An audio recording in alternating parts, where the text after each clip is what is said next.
अस्सलाम वालेकुम रहमतुल्लाहि व बरकातहू। जी हाँ दोस्तों, मैं एहतिशाम निज़ामी कासमी। दोस्तों, इस वीडियो में दो खबरों से आपको आगाह करेंगे।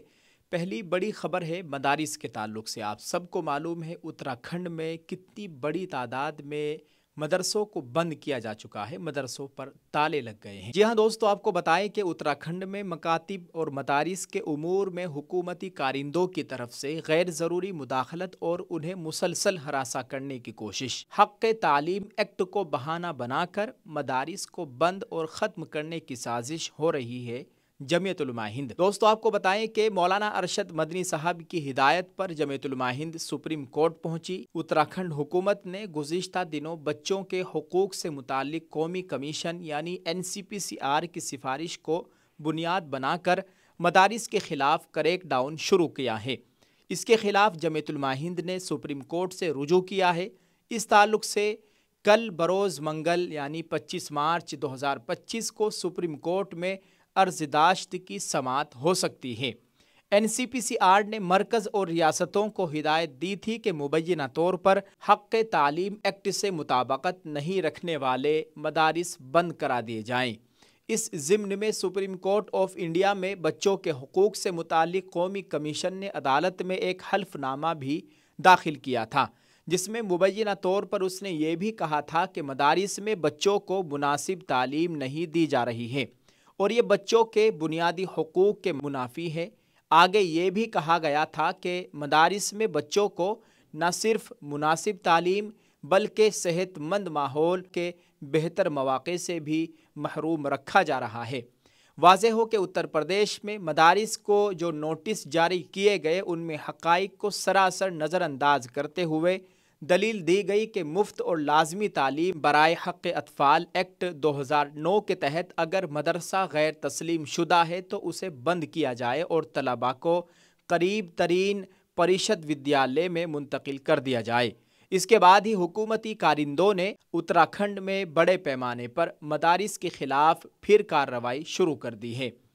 अब तक इस कार्रवाई में बग़ैर किसी साबिक़ा नोटिस के बहुत से मदारिस को जबरन बंद करवा दिया गया है। हालांकि ये कार्रवाई सुप्रीम कोर्ट की हिदायत के खिलाफ वर्जी है। काबिल ज़िक्र है कि जब उत्तर प्रदेश में इस तरह की कार्रवाई की गई थी तो जमीयत उलमा हिंद इस साजिश को नाकाम बनाने के लिए मौलाना अरशद मदनी की हिदायत पर सुप्रीम कोर्ट में एक अहम पिटीशन 4 अक्टूबर 2024 को दाखिल की थी, जिसमें इन तमाम दावों को चैलेंज किया गया था। जिसके बाद जब चीफ जस्टिस DY चंद्रचूड़ की सरबराही में जस्टिस JP पारदीवाला और जस्टिस मनोज मिश्रा पर मुश्तमिल एक बेंच ने इन तमाम नोटिसों पर रोक लगा दी जो मुख्तलिफ रियासतों में ख़ास तौर पर उत्तर प्रदेश हुकूमत के ज़रिए मदारिस को जारी किए गए थे और इसमें कहा गया कि अदालत की तरफ से मज़ीद नोटिस जारी किए जाने तक की मुद्दत के दौरान इस ताल्लुक से अगर कोई नोटिस या हुक्मनामा मरकज़ या रियासत की तरफ से जारी होता है तो उस पर भी बदस्तूर रोक जारी रहेगी। चुनांचे उत्तराखंड में मदारिस के ख़िलाफ़ इस गैर आइनी कार्रवाई पर जमीयत उलमा हिंद ने मौलाना अरशद मदनी की हिदायत पर उत्तराखंड में मकातिब और मदारिस जो कि सिर्फ मुस्लिम कम्यूनिटी के बच्चों को दीनी तालीम देने का ज़रिया है के उमूर में गैर ज़रूरी मुदाखलत और उन्हें मुसलसल हरासा करने के हवाले से सुप्रीम कोर्ट में एक पिटीशन दाखिल की गई है, जिसमें कहा गया है कि हमारे मदारिस और मकातिब जो खालिसतन गैर इमदादी अक़लियती मजहबी तालीमी इदारे हैं तवील अरसे से बग़ैर किसी हुकूमती मुदाखलत के अपने मकातिब और मदारिस चला रहे हैं, लेकिन अचानक 1 मार्च 2025 से अब तक हुकूमत के ओहदेदार हमारे मदारिस में आ रहे हैं और हमसे कहा कि हमें ये मकातिब और मदारिस बंद करने होंगे।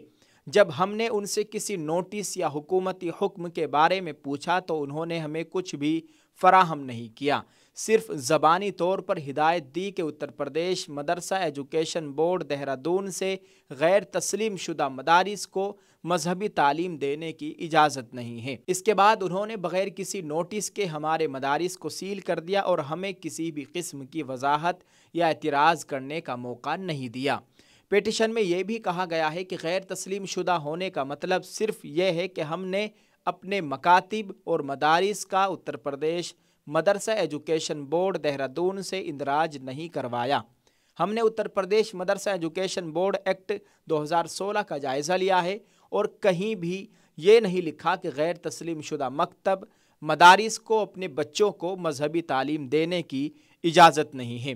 دوسرے الفاظ میں اس قانون کے تحت مدرسہ مکتب کا اندراج لازمی نہیں ہے۔ اس کے علاوہ طلباء کے والدین اور سرپرست بھی اس غیر قانونی مداخلت کی وجہ سے پریشان ہیں، کیونکہ ان کے بچوں کو ان کی مرضی کے مطابق مذہبی تعلیم جاری رکھنے کی اجازت نہیں دی جا رہی ہے، جو کہ ان کے بنیادی حقوق کی بھی خلاف ورزی ہے۔ اس پیٹیشن میں عدالت سے درخواست کی گئی ہے کہ آئین ہند کی دفعات اور معزز سپریم کورٹ کے 21 اکتوبر 2024 کے حکم کی روشنی میں برائے کرم ان مکاتب اور مدارس کو جلد از جلد دوبارہ کھولنے کا انتظامیہ کو حکم دے اور انتظامیہ کو مزید ہدایت دیں کہ وہ مکاتب اور مدارس کے امور میں مداخلت نہ کرے، کیونکہ متعلقہ حکومتی عہدیداروں کا یہ اقدام توہین عدالت کے مترادف ہے اور یہ فطری انصاف کے اصولوں کی مسلسل خلاف ورزی ہے اور قانون کی حکمرانی کے خلاف ہے۔ وکیل آن ریکارڈ فضیل ایوبی نے سپریم کورٹ میں یہ پیٹیشن داخل کی ہے۔ فضل الرحمان قاسمی، پریس سیکریٹری جمعیت علماء ہند۔ یہ خبر جمعیت علماء ہند کی جانب سے تھی جو ہم نے آپ کے ساتھ شیئر کی ہے۔ دوستو، آپ اس تعلق سے کیا کہیں گے؟ کمنٹ میں اپنی رائے ضرور پیش کیجیے گا۔ دعا ہے اللہ تعالیٰ مدارس کی ہر طریقے سے مکمل حفاظت فرمائے، ان میں کام کرنے والوں کی، پڑھنے پڑھانے والوں کی جان مال عزت آبرو کی مکمل حفاظت فرمائے، آمین۔ آپ سب سے خصوصی دعاؤں کی گزارش ہے، اور جو مدرسے بند ہو گئے ہیں ان کے لیے خاص طور سے دعا کا اہتمام کرے، اللہ تعالیٰ ان کے کھلنے کے اسباب پیدا فرمائے، آمین۔ دوستو، دوسری خبر ہے، کانگریس نے مودی حکومت کے نئے وقف ترمیمی بل کو آئین پر ایک اور دانستہ طور پر کیا گیا حملہ قرار دیتے ہوئے الزام عائد کیا ہے کہ اس کے ذریعے اقلیتوں کے مذہبی اداروں اور روایات کو کمزور کرنے کی کوشش جاری ہے۔ پارٹی نے کہا کہ حکومت کا مقصد اس قانون کے ذریعے ملک کے سماجی تانے بانے کو بگاڑنا اور انتخابی فائدے کے لیے پولرائزیشن پیدا کرنا ہے۔ کانگریس کمیونیکیشن ڈپارٹمنٹ کے انچارج جے رام رمیش نے ایک بیان میں کہا کہ اس بل سے اقلیتی برادری کے مذہبی اداروں کے انتظامی حقوق خطرے میں پڑ جائیں گے۔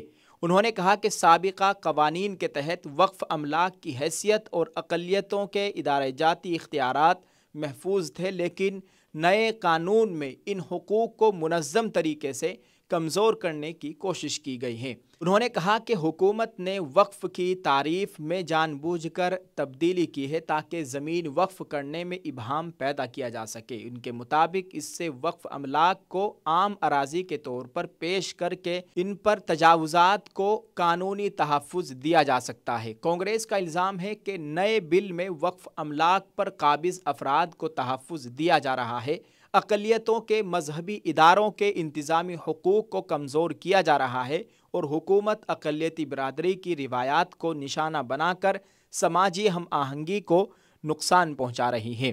جے رام رمیش نے کہا کہ یہ قانون عدلیہ کے دیرینہ روایات کے خلاف ہے اور مذہبی اداروں کی خود مختاری پر حملہ ہے۔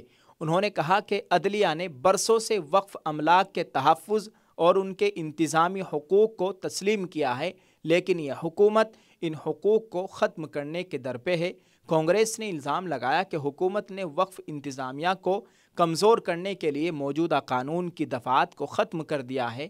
پارٹی کا کہنا ہے کہ بل کے ذریعے حکومت اقلیتوں کو ان کے قانونی اور مذہبی حقوق سے محروم کرنے کی راہ ہموار کر رہی ہے۔ دوستو، آپ اس تعلق سے کیا کہنا چاہیں گے؟ کمنٹ میں اپنی رائے ضرور پیش کیجیے گا۔ دعا ہے اللہ تعالیٰ اس وقف بل سے ہم سب کی، ہمارے ملک کی مکمل حفاظت فرمائے۔ اللہ تعالیٰ ہمارے ملک میں امن و امان کا ماحول قائم فرمائے، آمین۔ السلام علیکم ورحمۃ اللہ وبرکاتہ۔